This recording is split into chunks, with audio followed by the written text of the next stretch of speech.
La thérapie par l'art.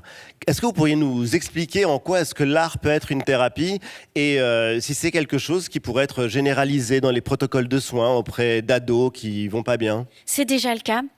Il y a des endroits comme la Maison de Solène, par exemple, qui utilisent À Paris? à Paris, qui utilisent ça. Plusieurs ateliers, Crée ton parfum, ou un atelier de dessin, un atelier aussi pour devenir journaliste, mais aussi des ateliers d'écriture. Moi, j'en ai donné à la Oui. Maison de Solène, et c'est d'ailleurs cet atelier d'écriture qui m'a donné l'inspiration pour cette scène du début de la bande-annonce, où mon personnage rentre dans cet atelier. Tous les visages sont fermés, et c'est en disant moi aussi j'ai été internée dans un service psychiatrique comme le vôtre quand j'avais votre âge, que les points se desserrent, que les visages se lèvent, et qu'on va pouvoir créer des choses, inventer ensemble. Ça s'appelle, je le savais pas, mais on me l'a appris depuis, la pérédance.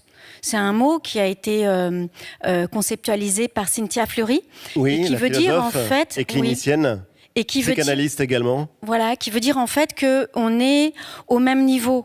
Je suis pas un médecin du haut de ma chair, je suis au même niveau que toi. Je connais ton expérience, je sais pas. Bien sûr, toutes les expériences qu'on traverse les uns les autres sont différentes, mais quand même, on a des points communs.